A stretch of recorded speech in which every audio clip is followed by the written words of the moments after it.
Welcome to the Iron Edge, the podcast all about unlocking your full potential inside and out of the gym. We're a year on from when we started the podcast, and we got our first two guests back with us for a triple threat today. Everybody, be ready. Yeah, Hannah Linzay and Kira Wrixon. Thanks for having us, Ken. Yeah, I'm excited. I'm super excited. So, obviously, last year you were here for No Fame Games. You're here for it again.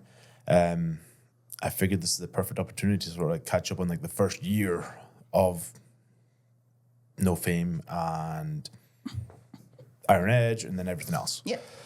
So, obviously, normally we talk about all the stuff like unlocking your potential in the gym, things that you do outside the gym, and all that. And I sort of want to touch on some of that stuff and get different opinions about different questions. But I really want to talk about the last year for Strongwoman as well. Yeah. Because I feel like the last year has been really big in terms of advancements of the sport. Just in women's sports in general has been a really big year. Yeah. Yeah. In all the sports. Yeah, professional, college, Yeah. everything. Caitlin Clark crushing it. Yeah. Yeah. And they're also bringing a lot of exposure to other sports. There's a lot of WNBA people that are actually buying into women's professional soccer leagues and everything else. They're actually trying to bring up all sports across all the sport, everything. Yeah. Do you feel you're seeing a correlation to growth in Strongwoman? I think so. I mean, it's all related. But I mean, especially with the Rogue this year, they're matching the men's prize pot. I think the last time I checked, the first place was $168,000. Which is massive. That's massive Yeah. for women's sports in massive general. I remember when they first started doing the Rogue and just hearing about the prize pot. Right. And being holy shit, this is double anything I've ever heard before. Yeah. So now for women to be actually getting that opportunity is ridiculous. Yeah. Because obviously last year there was no women at the Rogue. But then realistically, the concept, I guess, was proven at the Arnold.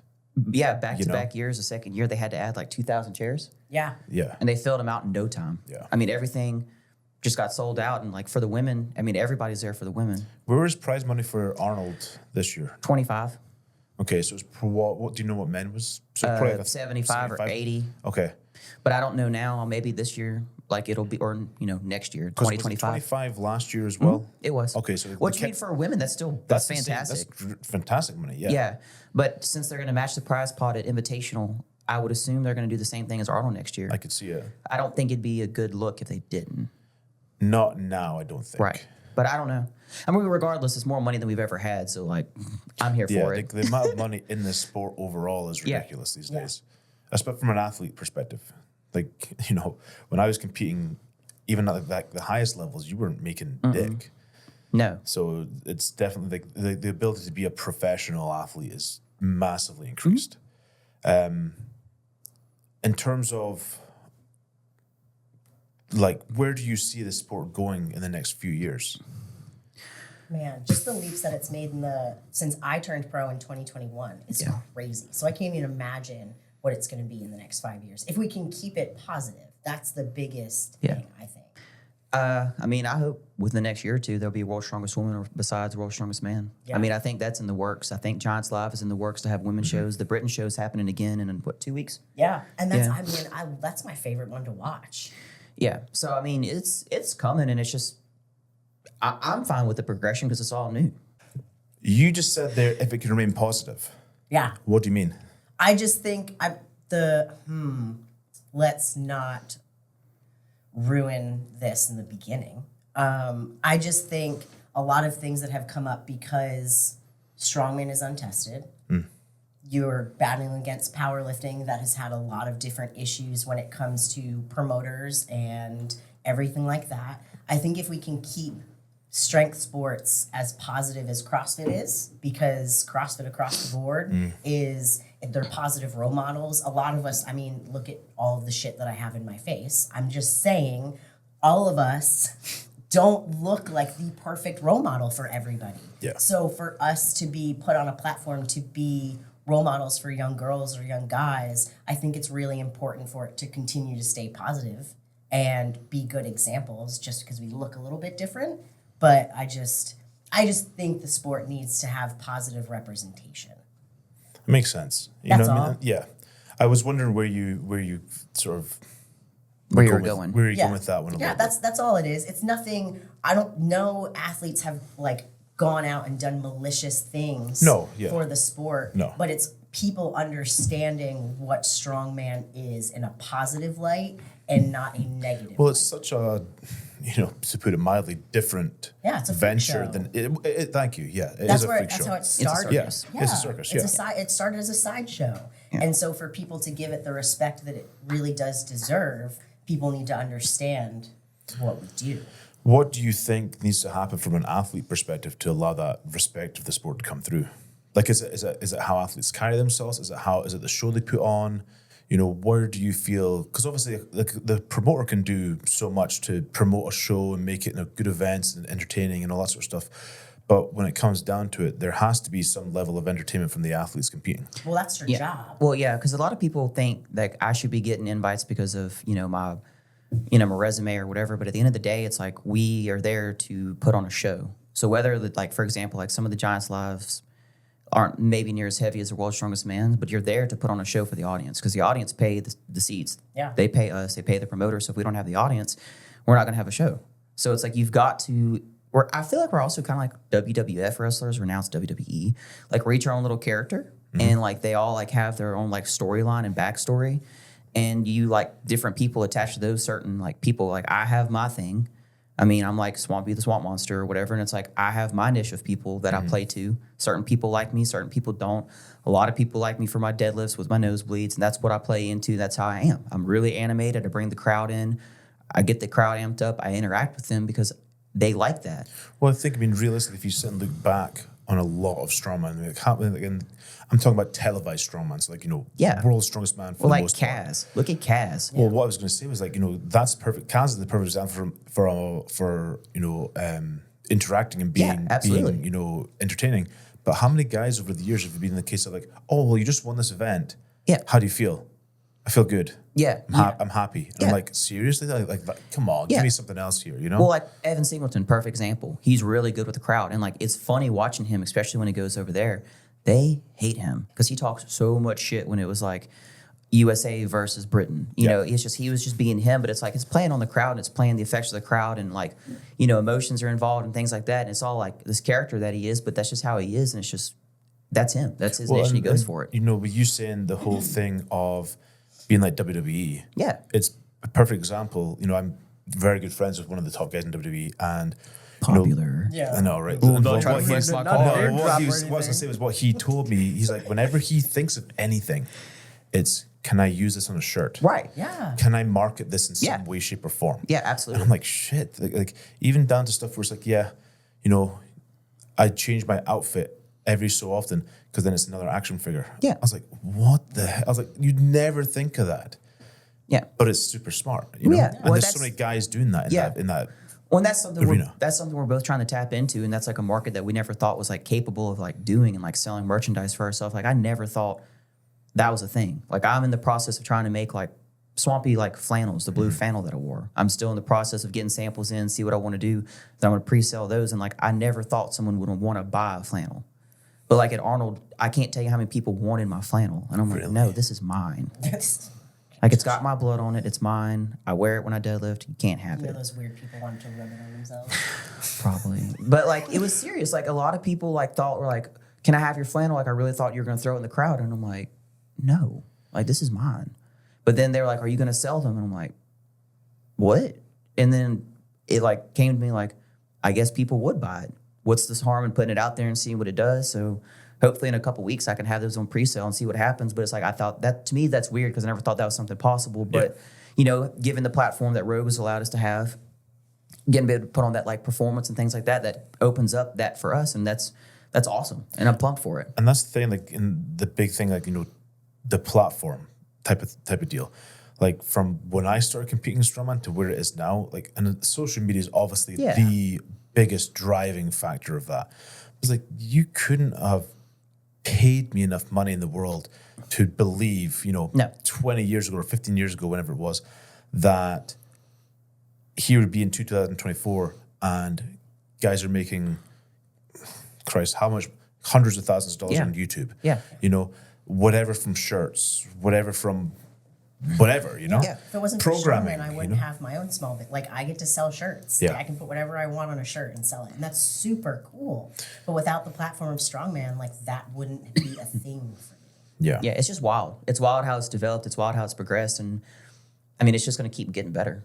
And that's the cool thing. I mean, I think with the platform, it's literally like, coming back to what Kira said, if you can keep growing that in a quote unquote good manner, Yeah. then I don't think there's a limit to it. No, I don't think so. No, I don't think so at all. I mean, and it's very cool. It's very cool to be a part of it. It's very cool to push the limits. It's very cool. Like, I'm thrilled to be here.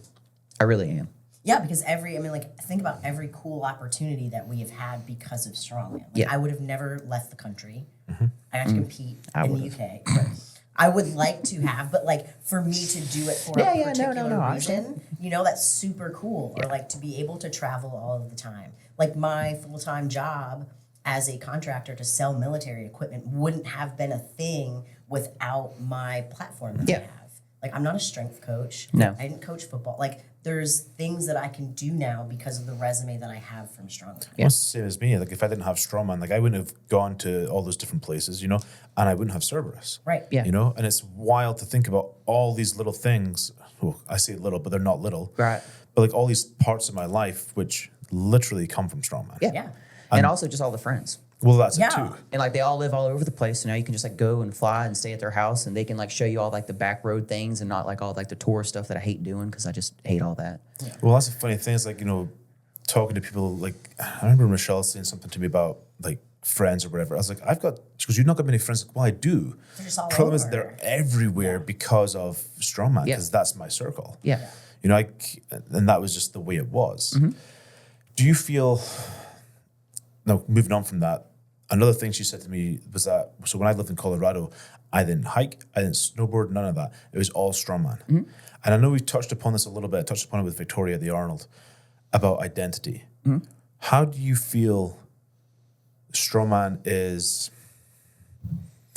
I don't want to use the word growing, but it's how do you feel in terms of there's a lot of athletes that identify as a strongman, strongwoman, and that's really it. Yes.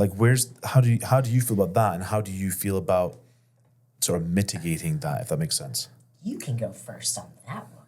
Oh, I was. I know. I wasn't going to let you go first. I know. I think it's a problem. I think you don't need to be I am a strongman. That's me.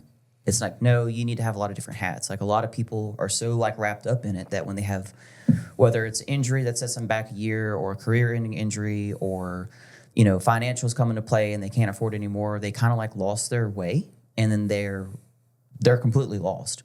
They have nothing else to go for them. They don't have something at home. They don't have nothing else to go into a hobby, nothing else to focus on.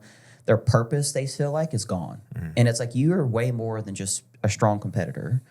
I am not Hannah, the strong woman. I just compete in Strongwoman. I have a lot of different hats. I like to do a lot of different things. I hunt, I fish, I hike, I take photos. I'm trying to do all this stuff on the side. I'm trying to get with my little video creating and editing photos and taking stuff with me and Thomas and doing side hobbies. And I do all my cooking at home and just all this other stuff that if Strongman went away, I would have so much other stuff to dive into and have so much more time for it that I really wouldn't be upset. I would just kind of be oh, that sucks. But it's but I guess I learned my lesson early in life. I played college soccer, then I blew my hip out twice. So I had to stop playing something before I was ready to stop playing. And I went through that then because I'd played soccer from the time I was 7, then I had to stop at age 20. So that's a long time, and I didn't know what to do. I was what now? Yeah. Because my whole life, year round, was soccer, and then it was done before I was ready. So it's what's next? So that kind of taught me a lesson early on, and I guess hindsight's 2020. It's gave me a lot more experience coming to this than a lot of other people have had. So my advice to y'all is y'all need to find something else to dive into as a hobby and something else you like to do. So if something were to happen, you're not lost. Because a lot of people get lost. They get depressed. They don't know what to do with themselves. They feel no purpose in life. They're not driven anymore, and they're just done and have nowhere to look for. And it's you're way more than that. But you need to find a balance. You need to find balance. And I see a lot of people ruin relationships. A lot of people ruin their jobs. A lot of people ruin themselves because they think they have to put everything into this bucket.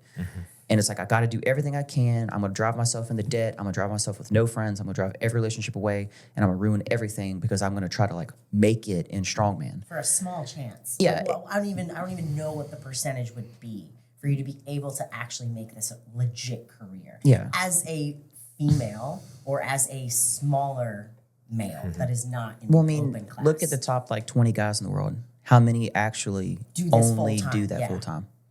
I can't get What, less There's than not many. 20%? Less than 20% of the top 20 guys? There's really not many at all. Right. You know, and I think that's the biggest Yeah. thing. I mean, you and I talked about it, or Yeah. you know, me, you and Thomas talked about it on the way up here. But like when I pulled back from competing, it was like bad hard. Yeah, because yeah, it's yeah. all I'd known. Luckily, you know, I was starting to hike more, snowboard more. You know, I had the business to fall back on and all that sort of stuff. But I think it is like one of these ones where everything, your entire personality is wrapped up in this sport. But it can, you know, I remember hearing the thing that Mitch Hooper said about like how, like, he doesn't think of himself as a pro swimmer, or I can't remember how he worded it, but it essentially came down to like, it can literally be gone in a second. Oh, yeah. well, I mean, you could blow your ACL out. You could blow your whole knee out, ACL, MCL, meniscus, PCL, and then try to also come back from that and be at the top level that you were is likely none. It's not, It's very difficult. And that's the thing, like, you know, it's very difficult to come back from some of that stuff. And then, you know, to what Kira's saying, like even as a pro male, to be able to have this as a full-time profession is extremely rare. Right. Yeah. And especially if you have a family to support. Like that's tough. Yeah. Well, also, it's like we have to have jobs. Like Yeah. if I blew my knee out, I couldn't work. And like working pays my bills. I do not make enough money from Strongman to sustain my life. Yeah. Like that's why I have my job. Well, I mean, it's the same as, you know, the same as Michelle. Like when we go snowboarding, she's a lot more timid than I am because if she gets hurt, she's Her body you know, is her up shit job. creek, you know? Yeah. Whereas for me, it's like if I break a leg or break an arm, I can still, you know, type with one hand on a computer. Yeah. You know? So it's just different. Yeah. You know? And that's the thing. It's like, I just tell all these people like that I see, especially like these newcomers, like do not put everything you have in this one bucket. Because you have way more to put into life other than this one bucket. Why do you, because I feel like, and maybe I'm wrong on this, but I feel that nowadays there's a lot more people who do put everything into this bucket of Strongman, and Because that's it's everything. social media. Yeah. But do you think that's the biggest likes thing? and views. Yeah, man. it's social media, and they think, oh, well, they do it, so I can do it. Yeah. And it's like, no, People think it's really easy. it's not. It's a lot of work and it's a lot of sacrifice. Like in 11, well now it's like I tore my hamstring twice in 11 months. And so even the first time when I tore it was devastating. You can ask Hannah the second time I tore it. I was so lost and I was so deflated, but I had other things that I could kind of like put myself into.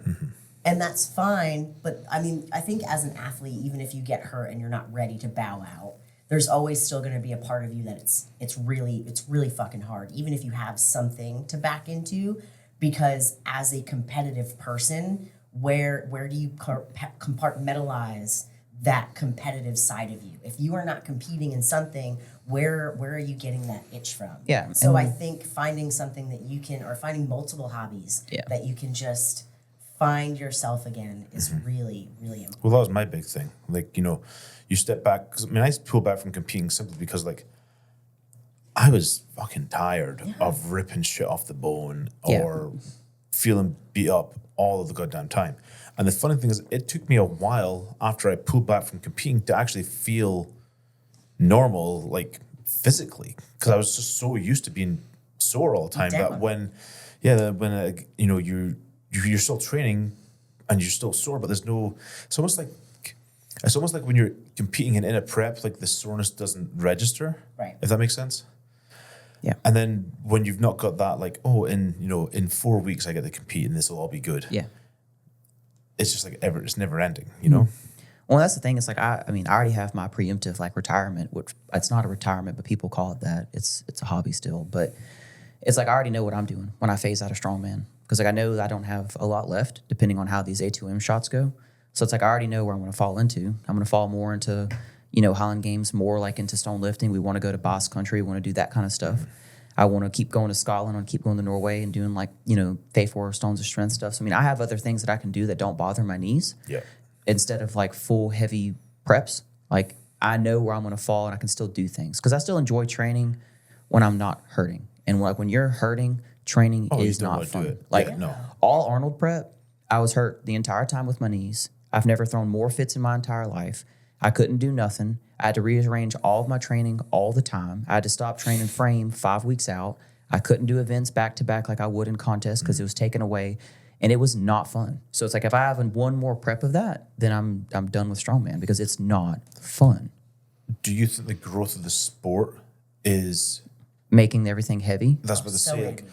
because like when there's an Arnold, what was it now? Oh, the Arnold with the 6, 7, 800-pound yoke Thank that you, James yeah. Deffenbaugh did because he thought it'd be cool to see a world record rope in a medley. Absolutely, that started all my knee problems, and for what? Well, that was so like the biggest thing. So one of like the main people that really helped me turn pro was Richard Soren, so Pops, Yeah. and he just passed away. Yeah. When I left Sorenex to start training full time and to start my own small business and just to be able to put 40 hours a week into my own dream versus somebody else's, we sat down in the office for like 2 hours and had a conversation. And he looked at me and he said, there are days that I can't even button my shirt. And because of the arthritis that was in his hands. And he was like, you have to, for me, it was worth it. But there are days in years from now, when you sit down, there are going to be days that you can't button your shirt or you can't take your dogs for a walk that you want to. So is the juice going to be worth the squeeze in the end? Are you going to be able to run yourself in the ground enough and fulfill whatever you're trying to fulfill in this sport or whatever strength sport that you want to do and say that that was enough? And to have these ailments after, is it worth all of it? And I just don't, I mean, I love the sport, but I just don't know yet.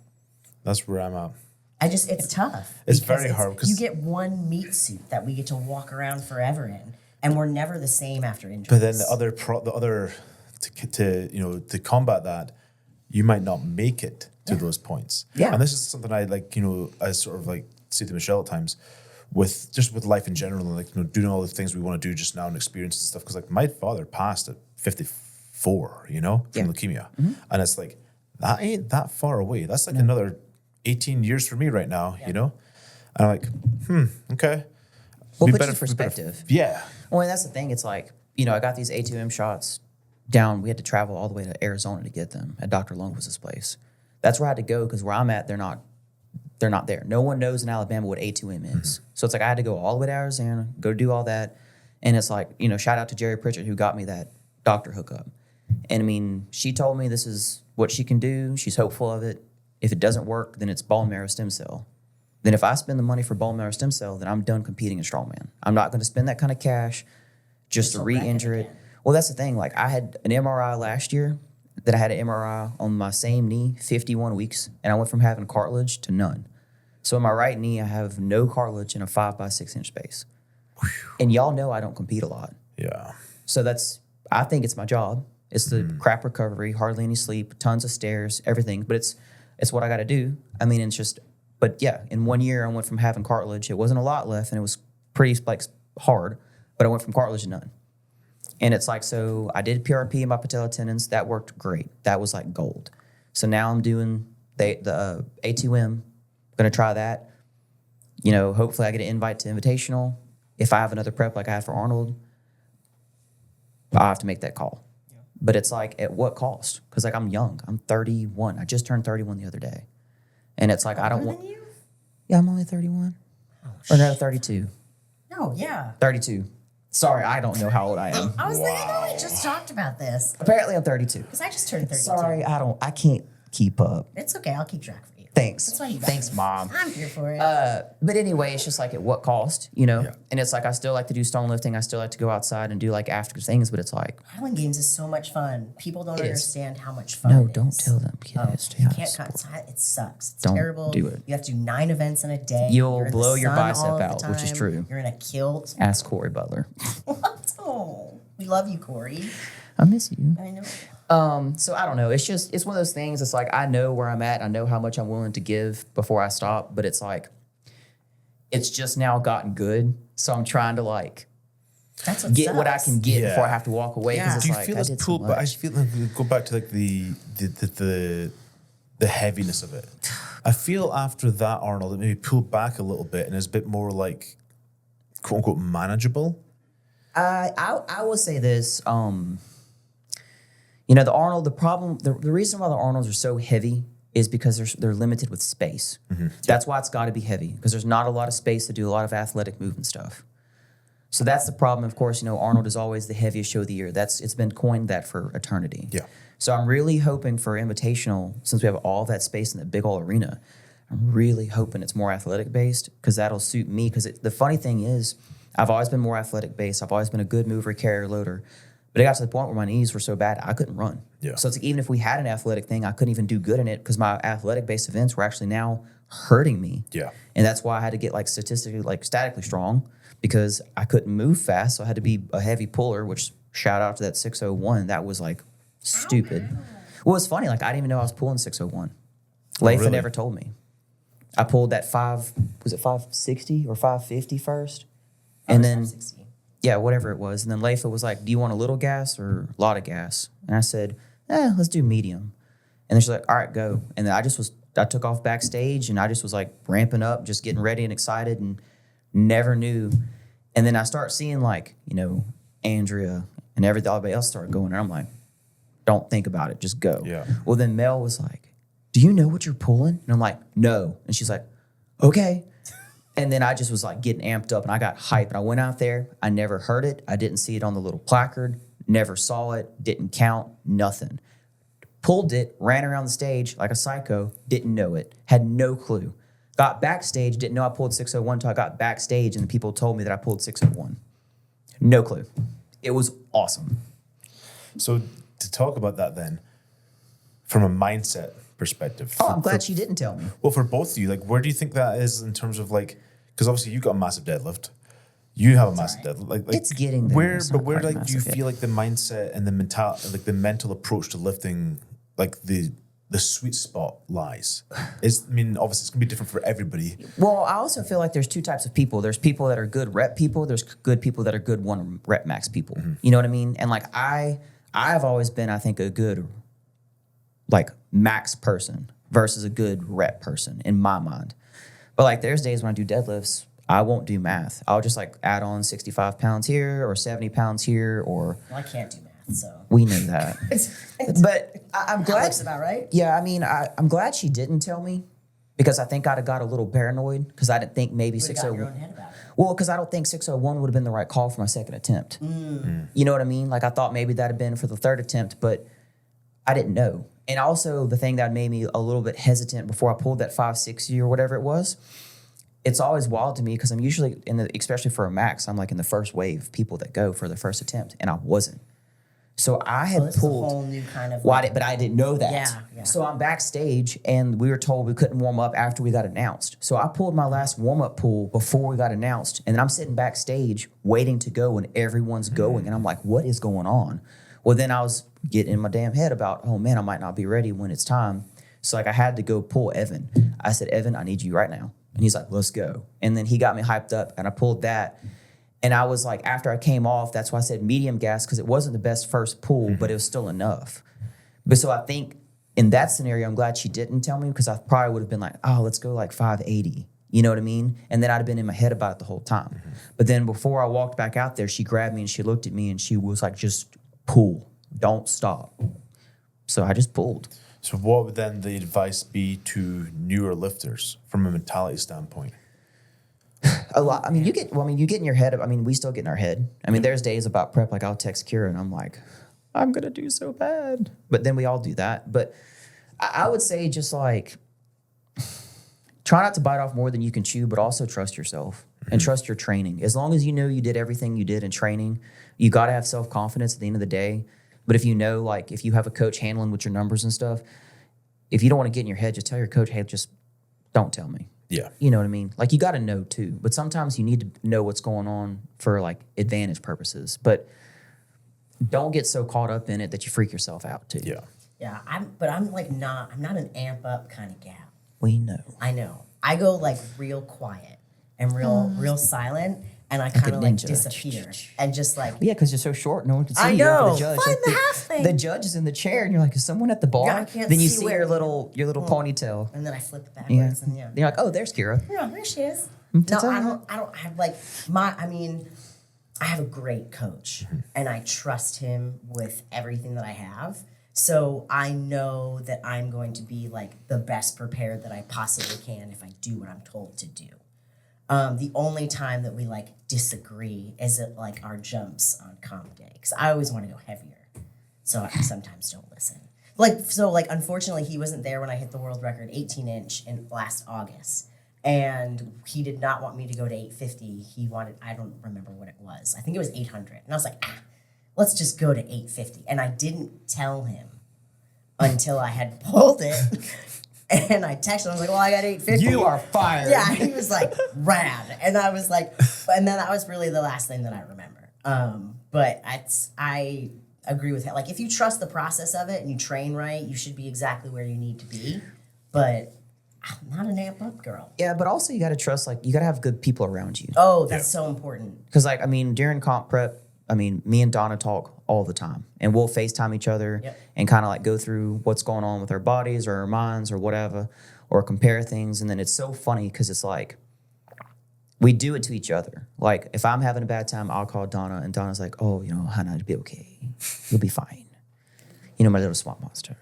Or she's having a bad day, I'm like, Donna, like, you're Donna Moore. Yeah. Like, you're gonna be Donna on game day. But that's so important for people to realize, right? Like, that's Donna Moore, and she has shitty days. So you can't think that every single training day or even every single event is going to go well or go your way. Yeah. So you have to be mentally prepared to pivot and accept it and suck it up and move on. Yeah. Like, this last training week has been the hardest training week of my whole entire career. Like, I literally sat down and texted my coach, and I was like, I don't know if I'm a weak bitch. I don't know if I am out of shape, but this is like, I was like, I don't know if I want to do this. This isn't even fun, because it just kicked my shit in so hard. Do you think there's people out there that sit and look at you guys and go, oh man, that's Kira Wrixon, or oh man, that's Hannah Linzay? And how do you feel about that? It's weird. Because the way you guys talk about Donna, it's like, I mean, obviously I've known Donna for a long time. Yeah. But okay, so funny story. So I was at what was that expo thing I went to last week in Tennessee? Oh, Music City. That thing. I was there, and I didn't know I was really going till last minute. I didn't advertise that I was going because I didn't really know. It was like a last minute thing with work, and it was a day trip, and I mean, not that I'm anybody to announce that I was going, but like, you know how social media is. Yeah. So it was actually like kind of cool to be in the booth with all, like, you know, Adam and Evan and all these guys that I know, and not be like a spectacle, I guess. Just I could kind of like just be with my friends and relax and just kind of like kick back. But it's funny because like I still had people come up to me and wanted pictures with me and wanted autographs or talk to me or couldn't believe I was there or didn't see that I was coming. And I'm just like, and so a person was there, a little guy, I guess he was like helping load weights. Well, he was little. I mean, little, young, little stature, littles, and I mean, I'm big. So, I mean... that poor man. Whatever. Guys listen to this and be like, oh, shit. Well, I mean, he was very nice. So anyway, he was like, does it strong, independent little man. You are fine. Hey, that was worse. No, I'm 4'11". I can say that. I guess. So anyway, he said, does it ever get aggravating to get stopped and to sign things or take pictures? And I said, no. And I said, it's cool. And it's so random to me that people want that with me because, like, I'm just Hannah. Like, I'm just this normal girl that does this weird sport, and I happen to be halfway decent with it. You know what I mean? And it's like, it's weird to me that people, it's like every time it shocks me, and it's not normal, or I don't think it's just like a nature of me. Every time I'm like, me? Like, you sign something? Like, it's just weird. But it's good weird. And and I never want it to be not weird. Like, I want it to always be, like, not normal, and I'm humble about it and stuff like that, because that's another thing. It's like everyone that comes up to me at Arnold or a show or something, I try to, like, talk to them or take a picture or get their name, ask where they're from, to try to, like, interact with them, because if we don't have them, we can't keep doing this cool stuff. Right, it's so important for people to give time. Yeah. That, like, at the Arnold, when I was working the booth with you, like, getting to sign stuff is, like, weird to me, like you said. Like, I don't understand, like, well, I write like a little epileptic boy. I don't know why you want my signature. Yeah, I have like real bad handwriting. It's terrible. But like, it's super cool at the same time. Yeah, it's really cool. Because, man, if I could help somebody get through something, or if I can help somebody improve in something, and they are proud of themselves, man, that was worth it. Why would I not want to have a conversation with you? Yeah. Well, I think once it becomes quote unquote normal, That's a then problem. That's Yeah, a problem. it's an 'cause issue. Then the ego goes through the roof. Well, that's the thing. It's like I make sure at Arnold to always go out between events, to go talk to people, to go see my parents and my friends and stop and take pictures. And I stay after Arnold. And like, you know, the only time I really can't do that is if I'm trying to hurry up and go to the bathroom. Yeah. And then if I do, it's like, hey, I would love to talk, but I got to go pee. I got to go back there. Yeah. Yeah. You know, but like, I don't ever want to be like rude or curt or whatever. Cause it's like, those are the people that are making like our like quote unquote paychecks. You know, Well, like it's full circle. That's what people support you with the flannel thing. Yeah. Like if you don't take time to sit down 100%. and talk to people that are supporting you, why would they want to support you? yeah, but Yeah. also, dude, I had somebody, I forgot where they came from. I think they said they came from Ireland to watch me. I would have shit my pants. And I said, you came to Ireland to watch me? Like, what? And then me and Mel have this one woman we've actually caught in the elevator at the back 2 past Arnold's that she comes from wherever she comes from to watch me and Mel. That's so cool. And it's funny because we catch her in the elevator every single time. That's insane. And I'm like, oh, it's you again. You came back, you know? And it's like funny because it's like, I remember these people and I remember some of these fans. Like I remember there were different repeat fans from last year to this year. And they're like, oh, you probably don't remember me. I was like, no, I do remember you. I was like, I talked to you. I was like, I remember you were standing over there. And they were like, you remember that? And I I'm don't like, remember your name, but I remember you. See, this, Yeah, I'm this- bad with it's the names. same- I'm it's so the same terrible in the with booth. names. It's the same in the booth. Yeah. Yeah. Like, oh, yeah, I saw you. And then I'll finish a sentence. I'm like, yeah, I saw you at whatever. And they're Yeah. like, wow. Yeah. Or like, I had somebody come up recently. They're like, oh, like, you don't know who. Like, you don't know who. I was like, yeah, I do. And I said their name, and they just looked at me. yeah. I was like, it's because that's to me, that's the value. That's the importance of it. Yeah. You know. That's how you make a connection. Exactly. And you make. I hit it with my Chewing on chin. it? No, Oh my hit my Lord. chin. I was like, oh God. But no, and that's the thing. But it's like that's really cool because like when I first started in the sport, I met Leifa and Donna at my first Arnold. So I was like 2018 Arnold, I think it was my I first wasn't Arnold. even in sport yet. No one cared about you then. No one knew I Um, existed. I just So anyway, like I saw them and I was competing, but like it was weird for me because it's like I didn't see them and like fangirl and want to meet them as a fan. I just was like, I want to meet them because they're cool, and then like I hope to be with them one day, and not as like a weird fan, but just like You want to you be aspire you want to to be an be. equal. Yeah. You want well, to be yeah, equal. but it's like I didn't like go up to them and ask for like a photo and all that other stuff because it's like I already had saw myself like, and I don't like to fan people. I I think was gonna that's say I'm weird. not that type of girl. Like there's maybe like 2 people in the world, and Charlie Hunnam is one of them. And if you ever listen, I would love to get a picture with you. But I don't even know who that is. It was it's the blonde guy with the Sons of Anarchy guy. yeah, but it's not from Sons of Anarchy. I figured it would because No, you it's kind of not. look like that type. Oh, so we're just gonna put Kira in a box. Just shove me in the box. Tattooed? Oh, she's a biker chick. No, but then what part do you like him from? He was in Green Street Hooligans when he was really, really young. He was also in the Arthur movie, King Arthur. Oh, which he that was- was in that one. He Man, was good. that one So really is it gets that me is that the going. one? Yeah, absolutely. Okay, so you're like a. What would you be back then if you were in that time period? I'd probably be someone's like chamber pot maid. I was Like, let's be realistic. I'm not anybody's lady. I was gonna say you're gonna get burned at the stake because I thought you No, were a witch. 1,000,000%. I would have You're a never witch. lasted. I would 100% have been burned. Or you could be a hobbit because you're so small. Wow. They called them imps. I would have been an imp back then. You would have been like a little sideshow, like King Arthur, like bring on my. And maybe I would have had a chance with him because My I just jester. wanted to try something weird. Just one time. Just one good time. But that is really the one person that I would love to like get a picture with. But otherwise, I'm not like a fangirl freak out kind of gal. Right. So back to what I was talking about. Wow, You we started took it. I a know. detour there. So it's just like I didn't fangirl them so hard. It's like I just want to be friends with them. Yeah. You know what I mean? And I was just went up to them and I was normal and like we became friends and then we just became like Instagram friends, which was first. And then it's like then we started competing together and then now it's like me and Donna are like really best friends and like me and Leifa have this awesome relationship and she's also my coach. But it's like it was funny because like the first time Donna saw me, she was like, "Don't stop because one day you're gonna be with me." And I was just like, oh, like it's not that I never even thought about that. You know what I mean? It's like I didn't think that was something. Or if it was, it'd be so like random, like way off time. Like if you'd have told me when I first started, I'd be where I'm at right now. I'd have been like, you're lying because I can't even deadlift like 405 pounds right now. Is that something that you guys try and then impart on other people? To do what? Like instilling them that we all start from somewhere, Yeah. and you can't put limits on yourself. Yeah, it's really important. Yeah, Yeah. I mean, but you also have to be realistic with yourself Right. Yeah. too. I mean, you need to be an athlete. You need to have a good structure. You need to be dedicated. You have to have good work ethic. You have to be disciplined. It's a lot of self-motivation. Well, there's a lot of sacrifice into it. Yeah. I mean, being away from home. Like, I have 4 German Shepherds. That's the hardest thing for me is being away from my dogs. I am a crazy dog person. I don't care. I love them. And they love me. But it's really hard, like, being away from home. I'm a homebody. Yeah. When I'm home, I want to be home, and I don't want to talk to people, and I want to hide, and I want to do my own thing. And it's really tough. Like, this is... I have traveled every single weekend since the Arnold weekend, except 3 weekends. In 3 months. 3 weekends out of 3 months, I have been home. And that is it. So then, you know, you saying that you like, you know, especially at home, homebody, don't want to talk to people. How do you deal with Crowds. a crowd, competition environment, all that stuff? Do you eat it up? Do you regress into yourself a little bit? Like how do you deal with that? There's a social meter. Well, they can't and see like, her. Yeah. He'll find me. short She's jokes just all day me. today. This is my life. Every text message, Well, the every phone only call. reason you can see her right now is because she's on a booster seat. And I'm sitting on my feet, so whatever. Do I look tall? No, I'm sweaty, so I'm sticking to the thing to move up.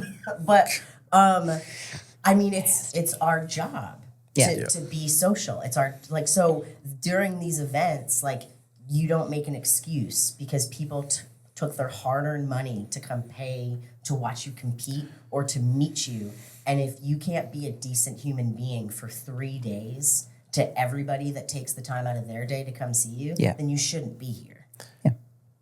Do you think there's many athletes that have that perspective? No. No, absolutely not. Why do you think that is? An ego. That why would I take time out of my day to what am I? I think it's a very one-sided thing. I think some athletes don't think that they're going to ever benefit from a conversation from somebody at an amateur level or from somebody that is hasn't even started yet but wants advice to get into. Funny story. True life. Me just being goofy me and talking to people because that's how I am. Arnold, the last Arnold that Strongman Core ran before Rogue took it over. So Was that 2022? 22, I think, yeah. All right, I was doing record breakers. And yeah, so I was doing record breakers and I was backstage and I asked this dude that I didn't know who he was if he had the time. And he's like, yeah, it's whatever. And he's like, oh, are you doing this? And I was like, oh, yeah, whatever. I just did this. And, I did Strongman the last day. He's like, oh, what'd you place? I got third. And I was like, I really wish like Rogue would take it over, blah, blah, blah. I started talking. And I just was like basically saying I came out here to win like $200. We get kind of treated like a sideshow type of thing. And I wasn't like complaining. I was just like saying that we need the same opportunity and the same platform to prove our worth. Yeah. You know what I mean? And I was like, yeah, whatever. Like, I just love it and it's fun and this, that, and the other. And I was like, excuse me. Like, I never caught your name. What's your name? He's like, Bill.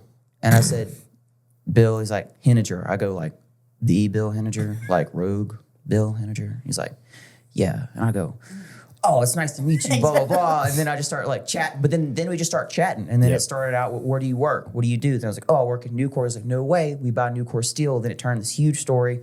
And then he's like, I got to get you to meet my wife, Katie. And then I met Katie. And then that's how that all started. And then, I mean, it was funny because we talked about it this Arnold. He's like, I still remember that conversation with you. He's like, and that's what started it all. He's like, I told Katie, we've got to do better. We've got to try this. And then that's what started everything. But it was from me just being a goofball, talking to whoever, and him asking me how I did and whatever. Like, if I'd have blew him, and I'm not saying I am the credit for what's happened with Rogue, but like... No, but if you blew him off, you know what I mean? We don't know what opportunities. It then puts a bad taste in somebody's mouth about the athletes in that sport. Not even the women, but just the athletes at a certain level. Yeah. Well, and that's the thing. It's just like...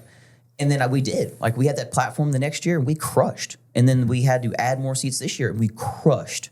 Like, the women roaring for the people roaring for the women on the deadlift was insane. It was just as loud as the men, if not louder. And, like, there were people that got up when the men competed, and they stayed for the seats for the women. Do you think there's more ego in the male side of stuff than the females? Yeah. Why do you think that is? Because it's been going on longer? Well, yeah, I think that, but also, like, for example, like, I think the women are a little bit more entertaining overall to watch, and the crowd likes the women a little bit more because it's so new to us and we're enjoying it so much. We're just so pumped to be there. You know what I mean? We're so thankful for the opportunity that why would we ever want to tarnish what we're like? We don't never not want to be invited back. Like we just want to make this. So that's why we go out, we take pictures, we sign things, we talk to people, and like a lot of the big boys don't really do that because I think it's so just like a job to them, and they've been doing it for so long that like the appealing of like the Arnold and all this cool stuff, it's kind of just like another show for them. And it's not their fault. They've been doing it since the 70s. Or not these guys, but you know, the guy side of things. Yeah. And I think for us, for the women, it's just like we're just so thankful to be there that we're super excited. Like at UK, when they had the tie between Angelica and Lucy, all of us, all the women went out to the front of the stage and all lined up on the stage and were yelling for them. And slamming on I remember watching the live stream and just being like, this is what the sport should be for every level. And it's like if the dudes would have done it, I don't think the dudes would have done the same thing. And it's like, and I'm not like saying that women are better than men by anything. It's just like that's from inside looking out, that's just the difference to me. Like we're a little bit more like excited and outwardly excited and happy to be there. Do you think it's from... Do you think it's the difference is the ego level? Like you've got a male ego and then the women's be a little bit more camaraderie type of deal? Or it could be. Well, for me, right, I hate always going back to how I look. But I do look different than other people. And a lot of people find that to be very intimidating. What are you saying over there? You're so scary. I know, I'm so scary. But like a lot of people come to me like, man, we were so intimidated, we didn't know what to say. And I was like, I am a normal human being. You can have a conversation with me. And then people are like, oh, we didn't realize like how like nice and like me. I get the same. Yeah. I thought she hated me. Yeah. I think a lot of people in the sport get that. But I think he didn't even catch it. I didn't hear. What? Tell me again. Walk to your airport on Sunday. That's a long walk. I won't make it. She said that. So at Clash, apparently she was there, and I didn't know. I never saw her, and I'm not being rude or saying because she was short. Because Clash, you were doing the stone record the first time around, also. Yeah. And I was doing the deadlift record, and so even like I didn't realize at that time what kind of mental headspace that you get in. Yeah. Right? And that's something that people need to understand too. Is I don't see anything before and after events, like. I see when like you white. said before, like after like a guy gets interviewed after doing an event who wins, and like you talk and he's like, no, I feel good. Like I don't have enough oxygen in my brain to be able to answer any questions that you have usually after an event, or sometimes even before an event, because I'd go to a darker spot and I just like to get in my own head and just kind of chill there. So I think for me, it's realizing that like people think that maybe I'm not approachable, and if they do give me the opportunity to show them that I am just a small 4'11" female that loves to do this sport, and I'll talk to you about anything. And I'm super honest with anything that you ask me. I mean, I think that's one of my biggest I think the difference, Hannah and I talked about this in the drive up, and it's like the athlete competing is so like the person before the contest, the person after the contest is two entirely different people. Yeah. You know, me 1,000%. Yeah, me too. Like I remember competing in China, and I remember someone be like, "How the hell can you be so amped up for like such a long period of time?" Like, I don't know. That's just what I am in contest. Yeah. And then I'm completely relaxed afterwards. Yeah, it's also adrenaline dump. Oh, yeah. Massive. Yeah. Yeah. Sleep. Yeah. Well, and that's the thing. It's like a lot of people to me, because I rampage when I compete. Y'all see it, and I don't see anything. Like I hear white noise. I see white noise. Nothing. I ran over somebody at an Arnold Amateur when they called my name, and I didn't even know I ran him over because I didn't know what I was doing. You know, Mel told me after, like, oh, you ran over XYZ. I go, when? No clue. Steamrolled. Wham. No clue. But it's like, I just get amped up and I have one thing on my mind, and then when I do it, I'm done. And then like, when I'm out and I tell people, I'm like, if you're like scared to talk to me at contests, like, let's go drink like beer at the bar. Because I'm a totally different human at the bar. I'm like my normal, like, just like, everyday self. And it's funny because like one of my good friends asked me if like me and Thomas like had like knockout, drag out like fights and arguments because I'm so like amped up at shows, and like there's some times where I like yell for my ammonia, but it's not yelling at him, it's yelling just because I get amped up. Yeah. And he gets that. He's real good about that. And I was like, me and Thomas like don't fight. And she's like, what? And I'm like, me at contest amped up is not me at home. Yeah, that is weird. Like I am so chill at home. Two or maybe more than two. I know I am more than like for different people in certain situations. Yeah. I mean, but as any Yeah. professional athlete or somebody that is important in whatever that you do, I believe you have to be a chameleon. You have to completely. be Yeah, able yeah. to adjust to any situation to fit and to benefit from that situation. If you can't do it, you're not going to succeed in anything. I mean, I can't disagree with you because it's the same as like, now pulling back from the competitive athlete side and then going and working a booth.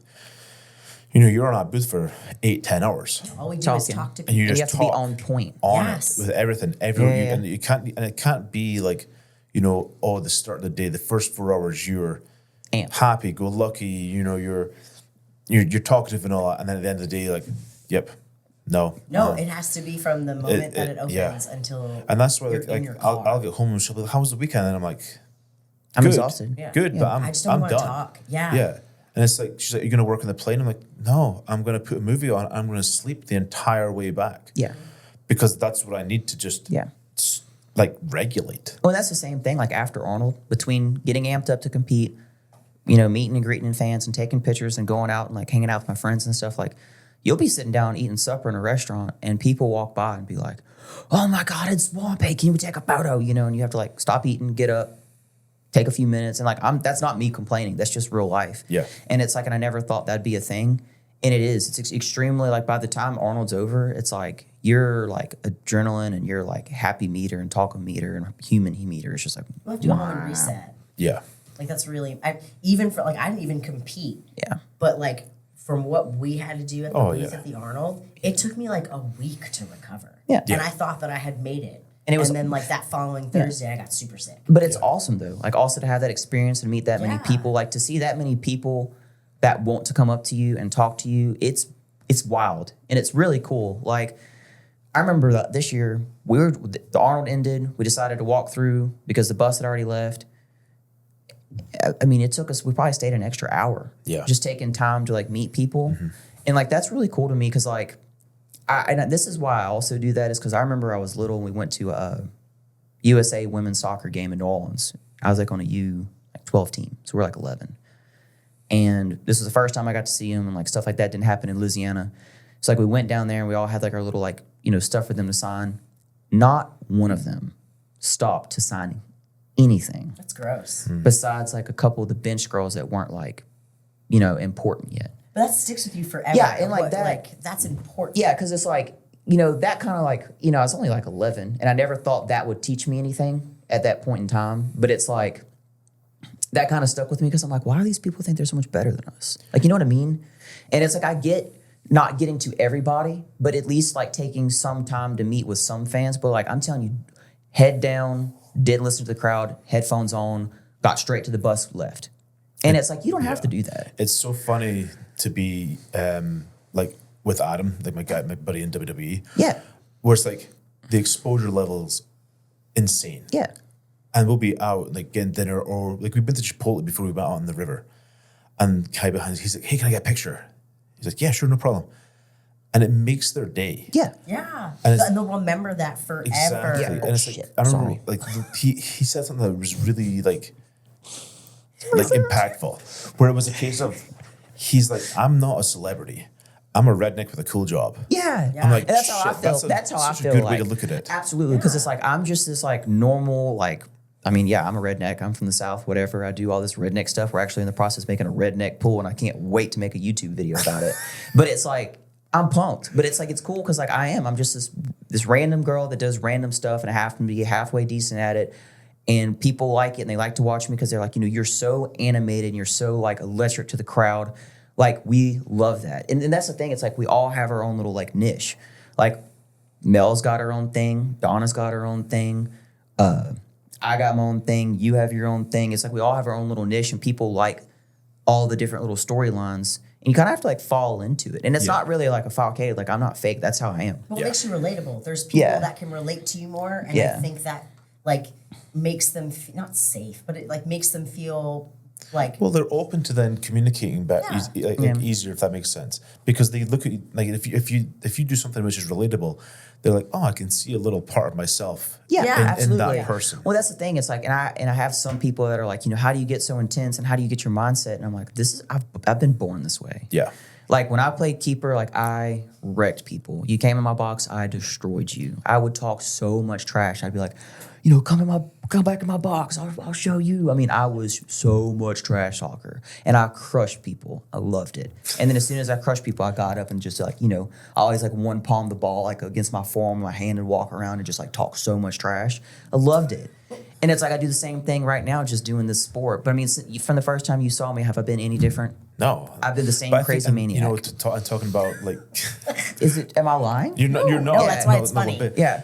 And I think that's from a sponsor aspect, having competed at a high level, I think that's why I can relate with a lot of athletes. Yeah. Better than other people potentially. We've had that conversation all the time. Is like you doing what we have done at an even higher level for World's Strongest Man. Hey, Hey, I never competed at World's Strongest Man. No, well, I was only a tester. Hey, there. but you were there. What could we ever say that we did? We weren't testers for World's I've Strongest never Man. even been to World's Strongest Man. Neither because have my I, and job it's won't 2.5 allow it. hours from me. I always have to work. It was my birthday this year, so I decided to stay home. Did you get your chickens yet? I did. I got 10 new chickens. They're great. One's name is Napoleon because he like.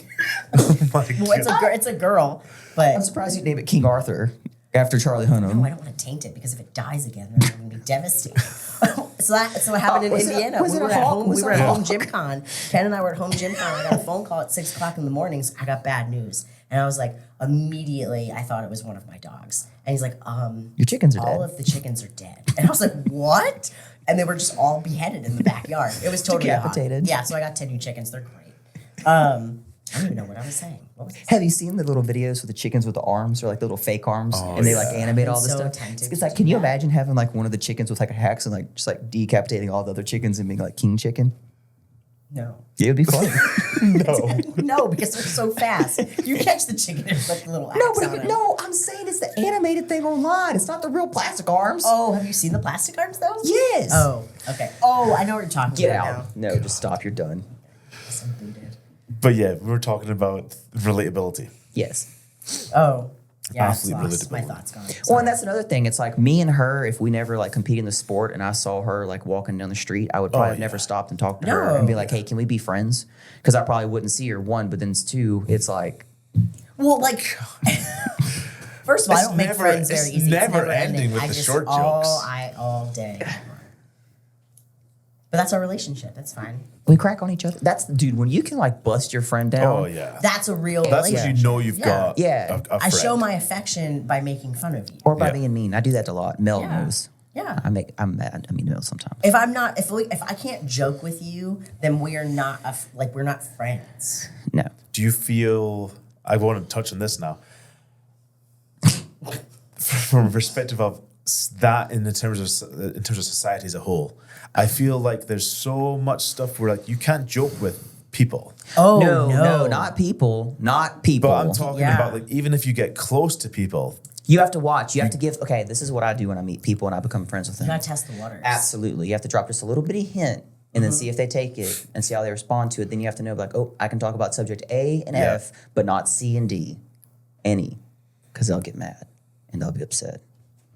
You just have to throw out little tidbits and see how they respond. Like, I'm not going to get into that, but there's all sorts of things I want to talk with certain people, but I have to ask, like, what they do and how they believe or whatever, and kind of like give tidbits. yeah. Because it's like I don't want to offend you, but I have questions. But so it's just society as a whole has gotten really like weak. It's really hard to make a friendship off of anything because you have to censor yourself so much. So if you can finally find somebody or some few people that you can share a hobby with and can also share like everything with, Yeah. then it's really rare to find because again, you're just gonna offend everybody.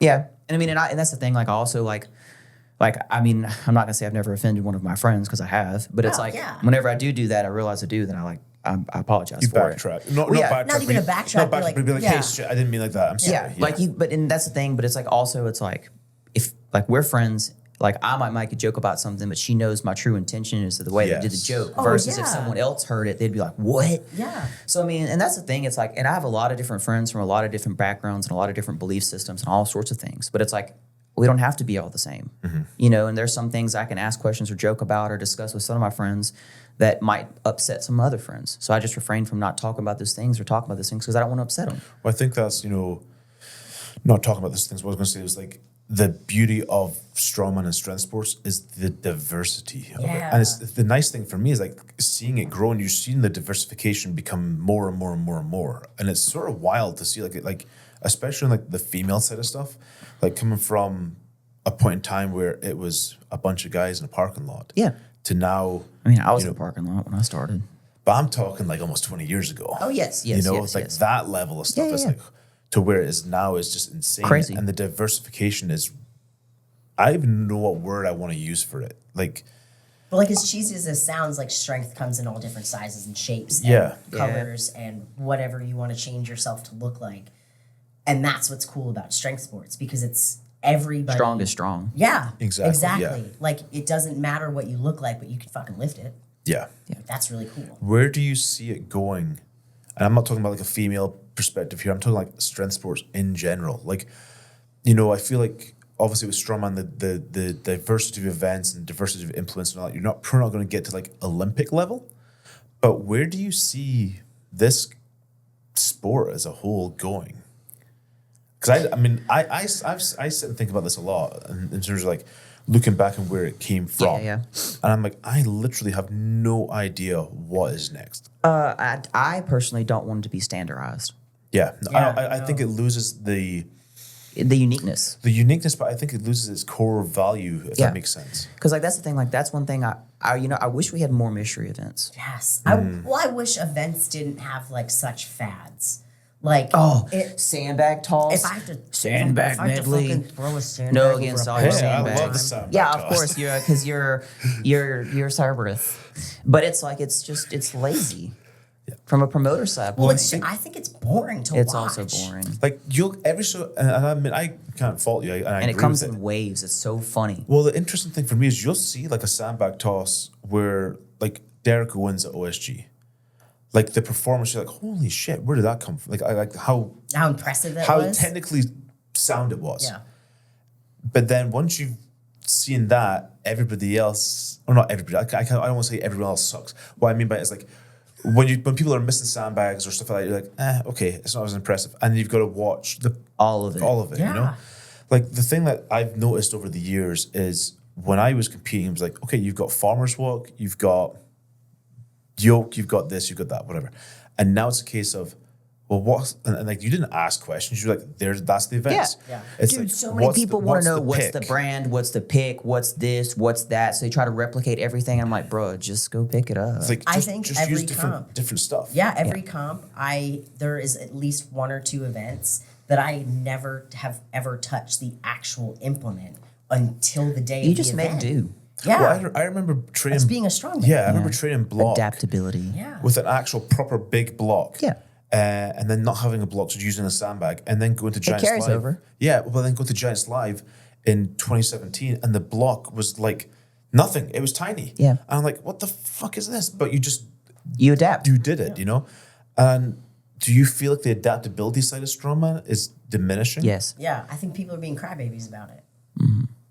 I wish we I do. At every level, or I don't know. Honest opinion, yeah. I mean, there were people at OSG that threw a massive tantrum about the whole brief situation in 2022. Like, it is what it is. Sarah's. Yeah, but here's like our job is to show up and do it. And if you want to make the excuses because you didn't touch the implement or you trained this way and now you can't do it that way, fucking leave. Yeah. Strong is strong. Yeah, like we are strongmen. That is our job. And that's is to what come the here sport do started this. off to be. Right. They didn't even Yeah. have stuff like back in the Gap. They were just like football players and farmers and Oh, stuff, yeah. and they just showed up and did it. like, Yeah. I mean, realistically, the first person that like started event training is Yoko. Yeah. Ahla. Yeah. And that was He like was one of my faves. mid-90s. Yoko Ahla. It's like you went 20 years Yeah. of no true event training. So okay, so then do you take the standardization out of it? Do you think that hinders us from a growth aspect of the sport? Because I mean, obviously, if possibly, we talk yeah. about CrossFit, Yeah. and it's like, Everybody's got a barbell. Everyone's got rings. You know Everyone's what I got a mean? rower. Blah, Like, blah, there's- blah, blah, blah. there's But I don't want to be. standardization. I don't want to be like CrossFit. Like in that sense. What I mean by CrossFit is the level it's got to. Yeah. The growth aspect. I just don't think that don't think people have, and this isn't because CrossFit is hard. Oh yeah, it's I'm not. terrible. I'm not Yeah, CrossFit's discrediting. very hard. I'm not discrediting any CrossFit I athlete. will not be doing CrossFit. I will not do ever. it. But Ever. I truly believe that not everybody can do strongman. I don't think that a lot of people have the time and the effort or the drive to want to Well, do it. they can do it, but it needs to be like strictly hobby based. Hmm. You know what I mean? Right, and that's fun, but if you're going to do it at certain levels, I feel like you can train CrossFit and do CrossFit, but you can't. Compete in CrossFit. Well, what I mean by is like you can go and do CrossFit. Yeah. You can go to a CrossFit gym and do a CrossFit workout. Yeah. go do a class. Yeah. Yeah, and it's like, but you can't really do strongman. Yeah, if that that's- makes sense. yeah. You know, you can train it, you can compete. You can't just do it as a Yeah. thing, as a Yeah. training modality. I mean, and that's, I don't know. I mean, the standardization could cause a hindrance in the growth of it, but also at the same time, But I think that's what makes it fun because it's niche. yeah, because it's super. I think that's what niche. brings the eyes to it more. Yeah. Is that it's that Well, that and no one knows what it is. Like I tell people all the time, or I don't tell people. People ask me what I do because I Yeah. look like I work out, and then I'm like, oh, I do strongman. Like, yeah, surprisingly, Oh wow, put those away. This is easy. I'm in off season. Okay. I'm Rowing rehabbing. on Saturday. Anyway, I'm like, yeah, I do strongman. They're like, oh, so like, what's your bench? And I'm like, well, I don't hear that one more bench. time. You know, they're like, oh, so you mean powerlifting or bodybuilding? I'm like, no. Like, what I always tell people, like, you remember like back in the day, ESPN had World's Strongest Man. They picked up the Atlas Stones or carried the fridges on their back or pulled airplanes. Literally what I say. And they're like, yeah, you pick up them concrete balls. Absolutely. Yeah. That's what I do. I pick up concrete balls. And then they're like, that's so cool. You know, so it's like, and then once you know, they know what you're talking about, like there is that niche stuff. Yeah. You know, so I mean, I think that's because a lot of like strongman reels go like wild on Instagram because, like, for example, like Australia's Strongest, they have some of the raddest events. Like, man, did you it's see? so Did you see cool. they got to flip a car? Like Yes. the women got to flip a car. I would love to do I stuff want to like flip a that. car. I want to do those cool events. Like, let's do it. Bring the Rogue. fridges back. No, I don't want to blow my knee. That's why they got out of it when they carried them on their They're back. so fun. Oh, you're talking like back in the 70s, Yeah. like Franco deal. Yeah. Are you're maybe talking about like the yoke Worlds of fridges? China with the fridge either side. No, I'm talking about like the strap. They were on you're their talking back. you're talking about the I'm old, talking about old school. or like Yeah. when they used to run. I think it was it Africa or South? But they made the Husafel the shape of Africa, Africa stone. and they had to like run through Yeah. water. Like Yeah. bring some cool shit. Oh, back. with the sandbags through dude, the the water. water Yeah. events were weird. Yeah, like- and that's that and like the caber over the max height. Like, dude, they had some rad events back in the the day. benching of the lot. Like there was the actual Sumo lot. wrestling. Yeah, Can we bring? like there Let's was do like sumo wrestling. I will sumo wrestle Do you you out of remember this Murder earth. Ball? Yes, Murder like, Ball dude, Yeah. they had some of the raddest events because like you can't train for that. That's No. just strong Right. and adaptability Yeah. and being an athlete. And I think that they really need to bring back some of those. Like those are super iconic. Like they need to bring those back. That's what strongman was. Yeah. You know. well, that was the freak show side of it. Yeah. Like because what other human being could do that? God, can you imagine us doing sumo though? Like Man, it would be really, so much It would be epic. I'd be down. We'd get Seriously, a though. really weird crowd. Well, we're not. No, we're not. I'm just We're not wearing whatever those are called. diapers. I forget what they're actually called, but they're Yeah, I can't remember what they're called. No, we. Oh, we were at a contest with sumo. I forgot about this. We were at a contest with sumo in Dallas last year. Oh, what? did you Yeah. participate, Sarah? Unfortunately, it was in the background of a lot of my camera shots. It was an interesting deal. Man, that's cool. Like that's another massively niche sport. I had no. They had a good crowd. Dude, we watch sumo all the time. Me and Thomas do, and we get into Really? it, and we Where oh do yeah, you find it on YouTube. Oh, And they have like months long contests, but we find like one YouTube thing where it cuts out all the BS, and then it's just like the fight, and it's like we'll watch it. Like these, he'll have to tell you all about it because he's better with stuff. But now I am. Like that's massive. Yeah, it's huge. Yeah. It's a massive sport. And Well, it's spectacle. They get cultural. paid bank. that's Yeah. the thing. It's cultural. That's They're what's the super superstars cool over there. about it. Yeah. Well, in talking of cultural, look at strongman and strength sports in like Eastern Europe. Yeah, Like massive strength culture. yeah. And it's like I think it's almost more respected. It there. is. Well, it's in the culture. If you Yeah. look at it, those stones, like all the manhood stones, that's been dated back to like, Yeah. you know, like the Fianna stone's been dated back to poetry, back to the 900s. Yeah. Like those are like tests of manhood. Some of the stones, like you could have to lift them to do certain jobs or protect the King of Scotland or do this, or like the Castle Linzay stone, you had to be able to pick that up, go into the castle, show it to him to be able to protect. I mean, all these were like tests of strengths in order to do stuff. So it's like enriched in all the culture for like hundreds of years. We don't have that in America. No, we're very aesthetic based It's- for We're when also- it comes but to we're sports. new. Talking was that sort of, it's more, America's new. and that's what I was about to say. It's so like Compared. Michelle, like Yeah. Michelle and I went to London a couple of years ago, and we were like walking past the Houses of Parliament. I was like, yeah, you know this building's like 1,000 years old. Yeah. And she's like, what are you talking about? I'm like, yeah. America's not And even it's 1,000 years old. wild to think about that. Where like realistically, what's American history? Not even 300 years. Yeah, Yeah. You we're know. just babies. And that's why we don't have all that stuff. Yeah. And I think that's why it's bigger over there because there's so much more in their culture. It's not in our culture yet. Yeah. And it's like, that's just not what we did. Everything, when we came over and started off the Industrial Revolution, everything else, we didn't have to do all that stuff, you know? Yeah. But they've been doing that for like, that's what they did on their Sunday afternoons. Yeah. You know, that was like their fun and their relaxation was picking up stones and throwing them or whatever. But that's why it's just so much more important over there. And that's hard to compete with. Yeah. Well, that's why it's also so much more enjoyable to compete over there. Yeah. Because you're respected so much more. Because they understand. I'll tell you this, when I picked up the Denny stones, they thought when I came home there was gonna be like a red carpet laid out for me. And I'm like, bro, Oh, they have no idea. Really. I said, no one's gonna give two cares what I did here. No one back home knows what the Denny's are. Like where I'm from, yeah. no one knows what the Denny's are. I'd explain to them what the Denny's were. But then when you were there, like we were at this little bed and breakfast place the morning before we went to where we were staying. Petarch, probably. Yeah, well, I forgot where we stayed. We didn't stay in the Petarch, but we stayed like out in little cities. But we were like in a little bed and breakfast, and they're like, "Oh, what are y'all here for?" I'm like, "Oh, we're going to the gathering." And then the little woman was like, "Really?" And we're like, "Yeah." And he's like, "We're gonna pick up the Denny's." And she was like, "You too?" And I said, "Well, I'm gonna try to." "Yes, ma'am." "Stay right here." She went and got the whole kitchen staff. Now, granted, it was like 3 people, but it doesn't matter. It's a bed and breakfast. But they brought Man, out. couldn't have, you But just think- should have kept that to Yeah, yourself. but that's The how whole everything kitchen is. staff. But that's the whole thing over there. Everything's super small, family type Oh, owned yeah, businesses, yeah. like mom and pop places. They're awesome. But it's like they all came out and they were like sat down and talked to us about it, and they were like so pumped, and they're like, "Oh, we were gonna go this year, but whatever." But then also the really cool thing about Denny Day and the Gathering, probably like 40% of the people are like older, Yeah. like 60s, 70s, 80s, and they're out there and they're watching it. And I had so many women came up to me and they're like, "This is so awesome to watch you do this because I wish I could have done this when I was your age, but no one did it." yeah. Oh yeah, I mean, God, But it was like awesome. Stone lifting in Scotland for women was not a thing, Right. You know, Yeah. and even just like one of the last times that actually it might be the last time I lifted the Denny stones was at the Boyne Highland Games, and they were like on display. Yeah.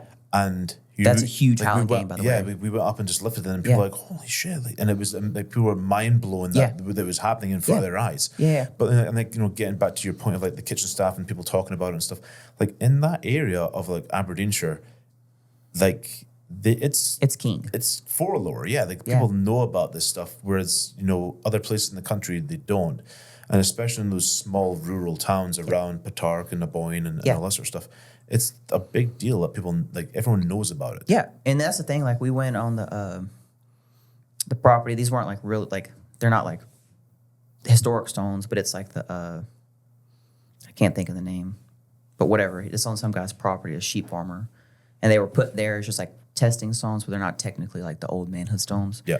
And we were on his property, and it's kind of like an adult like treasure map. You have like the little thing online. It's like, okay, let's go out here. Then you're like looking at this field. And me and Thomas are like running around this field. It's raining. There's sheep everywhere. And we're like, where are these rocks? Yeah. And then like you find them. And then you like set up all your stuff. And then it's like not the best weather because it's Scotland. And you're like, well, you're here, so you got to do it. Then he came out and he watched us. And then he talked, where are you from? What are you doing? How long are you here? And he just like sat and talked to us. And he's like, man, I'm so like grateful that you came and like lifted my stones. Like, this is so cool to me. Like, they care and they're like interested and they're invested in it. It's cool for them. Well, I remember doing the Inverstone when it was not at. Yeah. When it was at the woman's house. It was. I can't think of her trying name. to think of her name like the last couple of minutes. But like she would come out and her son would come out. Yeah, And like, and you're watch. here. It's like you'd knock the door. Like, hey, do you mind if we lift the stones? Yeah, no problem at all. Yeah. Oh, did you lift it? Where did you get it to? Come and sign the book. Yeah. And it That's was so cool. incredible. Yeah. You know? Now it's at the It's at the Braemar Gathering Center. yeah. That's where we did it. And it's not near as like it's still real cool, but it's not like how it was. Personal. Yeah, Yeah. she just passed a couple years ago. Yeah, So they yeah. moved it there. I got to sign a book, but it wasn't the book. Yeah, I remember like signing the book a couple times. Yeah. And it was like really like you're sitting here and you're looking through Yeah, it's super of the cool. like the names in there. Yeah. It's Mrs. Edwards. Yeah. I can't remember what her name is now. Or her first name was June. Yeah. I June, think it was June Edwards. Yeah. But like you're looking back through this book and you're like, holy shit, this is like so and so and so and so. I'm like, oh my God. Yeah. It's history. It's massive history. Yeah. That's what's so cool about it. Yeah, no, I love it. I'm a big history gal in general, but just I think that's what drew me to like in general after I got out of like team sports and got into fighting, which has such a long history in Can you Greek imagine her culture. fighting? No. She'd have to get up in you. The shortest girl that I ever fought was 5'8". Holy crap. Yeah. That's like that was the big push for me to like because I used to fight at 125. And they're like, you do really well, but you take a lot of damage because man, my favorite thing is to get hit. It's a problem, but that's another story. But like so they were like, you should probably move to 115. Yeah, because You can only take so many concussions. And so it is what it is, no wonder why you're so messed up. yeah. But I mean I was messed up before that. But like We should fight.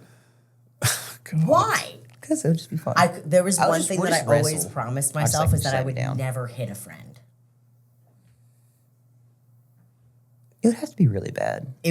I would never ever hit a friend. It would have to be like really bad. It would have to be like this friendship is absolutely over Oh after yeah. this. Yeah. But I mean, it would have to be like detrimental bad. Yeah. I don't even know. I just, couldn't slam even you. tell you the situation that it would take. I would because just I don't know. I would just body slam you. We'll go out in the gym after this, and I could put it on my little YouTube. Just pick me up. and Yeah, body slam yeah, me. absolutely. We got crash pads in there. Yeah, it's fine. I get thrown around all the time. It's not a big deal. Yeah, because you're little. I know. Problem. That's how people pick you up and steal you. Be small. Yeah, but people don't realize how heavy I am until true. they pick me up. I'm dense. Dense. Yeah, I'm broad. I have one more question. Talking of history, growth, and all that sort of stuff, how do you feel Highland Games is growing? Because you guys would know far more about that than I do. How do you feel that's growing in the last couple of years from a female perspective and overall? And there's a lot more opportunities for the female It side seems of like things there's that are happening. tons. Well, because the sport, here's the thing, and this is what's important about strength sports in general or sports in general. A sport can never stay exactly the same because you don't have room for growth. Yeah. So you're going to have to do things to change the sport in order to grow it. So promoters and older federations have realized this and want the women's pro side to grow. And in order to do that, you need to have people like Hannah and I that have a different following Yeah. that can bring that following to Highland Games to promote it. Like, we're not the best throwers because we don't have a lot of time to do it. I mean, it's just lucky that in the last month, I will be able to throw 3 weekends out of a month. And that was the first time I threw in Costa Mesa 2 weeks ago, was the first time that I threw since No Fame Games last year. Yeah, same. wow. Yeah, Yeah. same. And I I haven't had- competed in Highland Games since last year. Yeah. Right. So And I it's didn't like, get to throw much because my body hates me. right. So, but like, we bring a certain type of crowd to put more eyes on it, to allow more opportunities for the sport to grow for the pro side of things. But for same women. thing, social media. Yeah, Yeah. it's Yeah. Oh man, like Highland Games videos blow up. Yeah. It's incredible It's to cool see. because Yeah. everybody likes kilts. Everybody loves sheaf and caber, man. Like, that's really cool. The hammers are, it's cool events. Yeah. And it's so funny because, like, you look at it, you're like, oh, it can't be that hard. Oh, Like yeah. Mel. It is like, so technical. That video of Mel that blew up at my house with my equipment with, like, no effort from her at all because she sucks. Like, it blew up and she got like 20-something thousand followers off of it. Yeah. Wild. But her caber's terrible. And that's like a baby caber. Yeah. She's like, man, this is hard. It's really hard. You should have seen her do a hammer. It probably looks like how I throw a hammer. It's- First of all, because You're it's, super stiff. because it's 48 You're inches just like- tall. Okay, in reality, the hammer You have goes up no to my hips. nose. You have no, No, hips. because my hips are connected to my rib cage. That's true.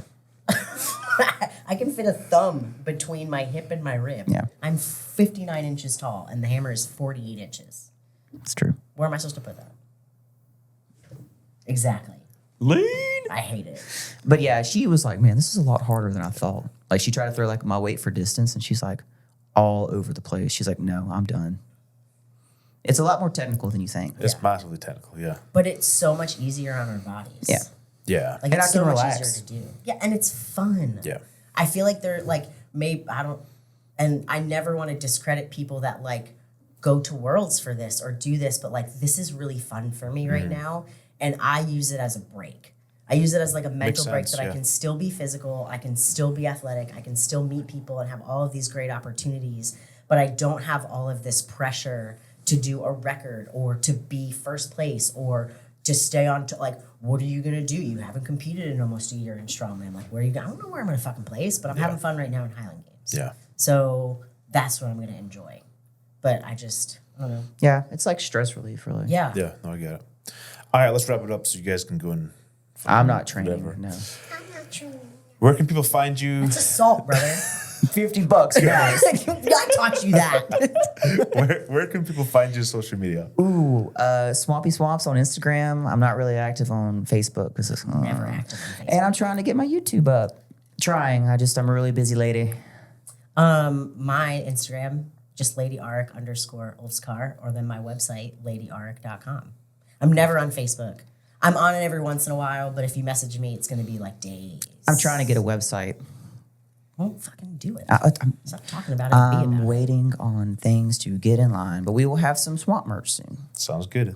Well, thank you very much for coming on. Appreciate Thanks for it. having us. Yeah, thanks for dealing with us all weekend, Kenneth. Yeah. And Sarah. Babysitting. Yeah, basically.